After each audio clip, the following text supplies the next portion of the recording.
आशा करता हूँ आप सब बहुत अच्छे होंगे। मेरा नाम है सिद्धांत अग्निहोत्री। स्टडी ग्लोस पे आपका बहुत बहुत स्वागत है। दोस्तों, आज हम आयुष्मान भारत योजना की बात करेंगे। और आपको पता ही है कि मैं डेली एक स्कीम कवर कर रहा हूँ। तो देखेंगे इस स्कीम को, और साथ ही साथ हमने रिवर सीरीज और नेशनल पार्क सीरीज ये दोनों चलाई हैं। तो ये भी आप देखिए।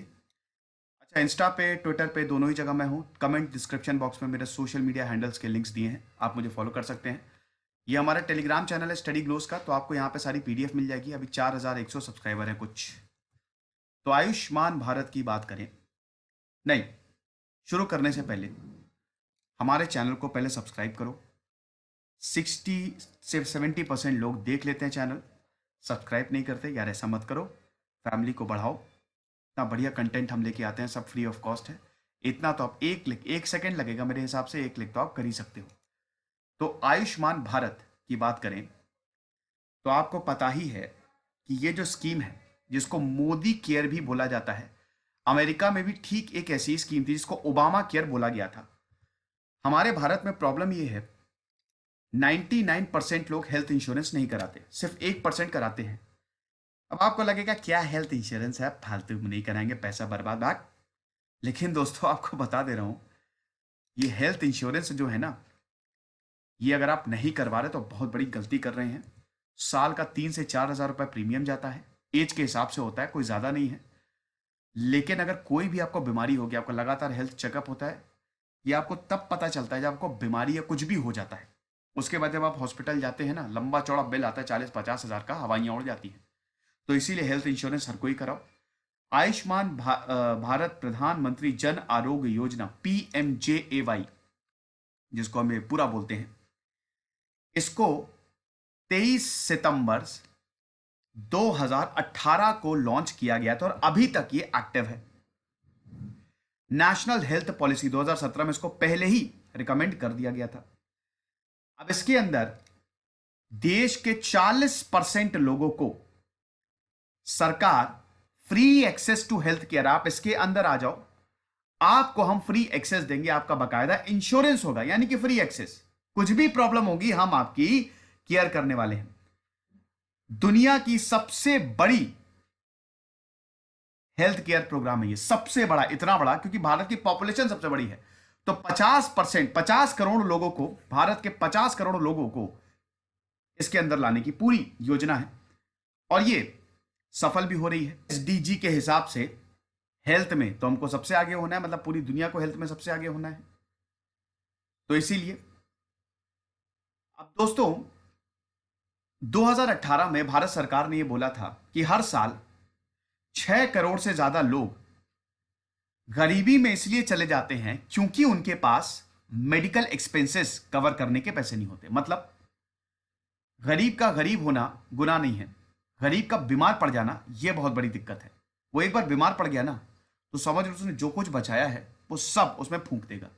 गरीब छोड़ो, अगर मिडिल क्लास इनकम भी कोई बहुत किसी को बीमारी बड़ी हो गई तो समझ लो उसकी पूरी जमा पूंजी चली जाती है।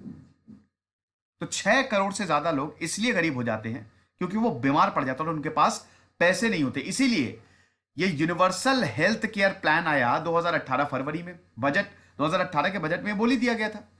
फिर उस समय जो काउंसिल ऑफ मिनिस्टर्स थे, उन्होंने इस स्कीम को मार्च में अप्रूव कर दिया, और 2018 15 अगस्त 2018 प्रधानमंत्री मोदी जी ने यह अनाउंस किया कि हम 25 सितंबर से 25 सितंबर से मेजर हेल्थ केयर प्रोग्राम, जिसको आयुष्मान भारत बोला गया, हम इसको लॉन्च कर रहे हैं।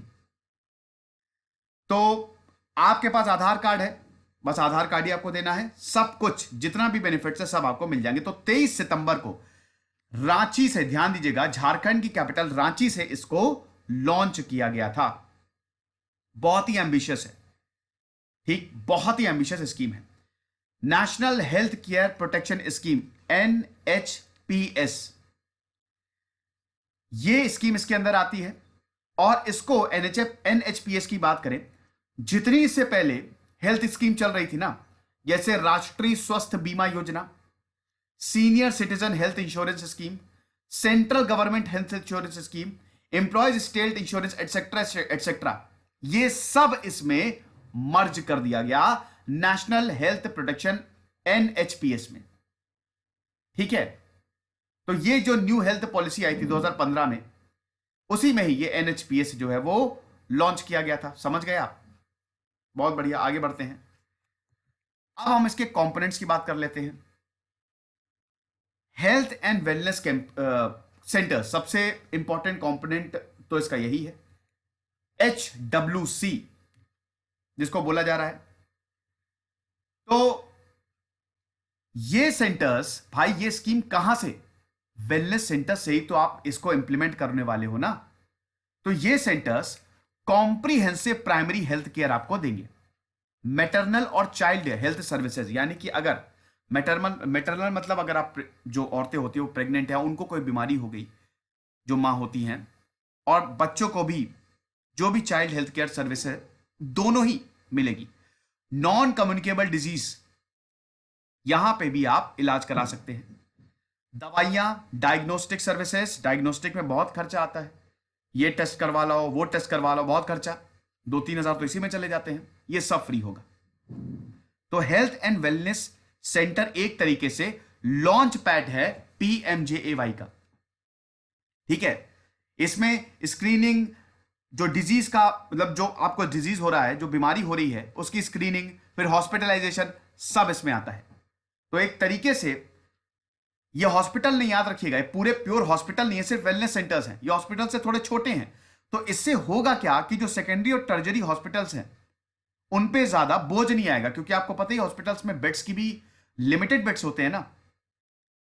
तो आपको एक्सपेंसिव ट्रीटमेंट के लिए, महंगे ट्रीटमेंट के लिए नहीं जाना है। लेकिन ये इतना आसान नहीं होने वाला है, क्योंकि वेलनेस सेंटर्स को आप एक तरह से इसको क्लिनिक समझ सकते हैं, ठीक है, जैसे डॉक्टर की क्लिनिक होती है ना वो। तो वेलनेस सेंटर को अपग्रेड करना मुश्किल टास्क है, इतना आसान नहीं, क्योंकि यहां पे 50 करोड़ लोगों की बात हो रही है और अभी तक ये सर्विस एक्टिव है। क्योंकि इंफ्रास्ट्रक्चर में जब स्कीम लॉन्च हुई थी तो ये बात बोली जा रही थी कि इंफ्रास्ट्रक्चर में कमी है, दिक्कतें हैं। अभी फंडिंग, उस समय भी क्लैरिटी नहीं थी कि कितना फंड किया जाएगा। दूसरा है आपका प्रधानमंत्री जन आरोग्य योजना, ये सबसे इंपॉर्टेंट है। ये तो वेलनेस सेंटर तो आपका केयर की बात हो गई, लॉन्च पैड। इसमें पैसे दिए जाएंगे, पैसे मतलब इंश्योरेंस दिया जाएगा 5 लाख रुपए पर फैमिली, और फैमिली का कोई साइज नहीं है, हर फैमिली को 5 लाख रुपए का इंश्योरेंस दिया जाएगा फॉर सेकेंडरी केयर और टर्जरी केयर।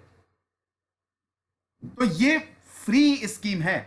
इंडिविजुअल्स जो हैं वो हॉस्पिटल में जा सकते हैं, कैशलेस पेमेंट होगा अगर आप इसके तहत एनरोल्ड हैं। जैसे ही आपको आइडेंटिफाई किया जाएगा कि आपका इंश्योरेंस है आयुष्मान भारत में, आपका कैशलेस, कोई भी पैसा नहीं दिया जाएगा। सेंटर स्टेट का क्या रेशियो होगा? जैसा हमेशा होता है 60% सेंटर, 40% स्टेट। फिर आता है आपका national health agency. National health agency ये 1860 में बनाई गई थी, तो कोई नई बात नहीं है।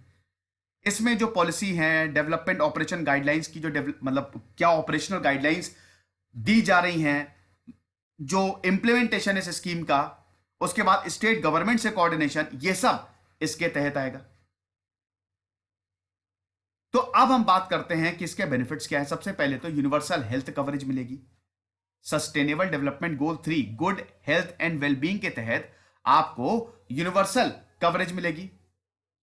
पब्लिक और प्राइवेट हॉस्पिटल दोनों ही आपको फैसिलिटीज देंगे, अच्छी क्वालिटी सर्विस आपको मिलेगी, फ्रॉड आपके साथ नहीं हो सकता, एफोर्डेबल है, कोई भी जा सकता है इसमें, क्योंकि यहां पे प्राइवेट और पब्लिक हॉस्पिटल्स का कॉम्बिनेशन है। सेकेंडरी और टर्जरी सर्विसेज जो हैं, मेडिकल सर्विसेज, वो इसमें कवर होंगी, तो पैसा बचेगा आपका। साथ ही साथ प्राइवेट सेक्टर को भी इसमें लाया जा रहा है, तो एक तरीके से प्राइवेट सेक्टर का भी बूस्टअप है यहां पे। पब्लिक हेल्थ केयर सिस्टम को हम ब्रॉड करेंगे तो इंफ्रास्ट्रक्चर बढ़ाएंगे, इसका मतलब इनडायरेक्टली हम मेडिकल फील्ड को और ज्यादा ब्रॉड कर रहे हैं। रूरल में, गांव में नया हेल्थ इंफ्रास्ट्रक्चर बनेगा, शहरों में बनेगा, तो ये अच्छी बात है।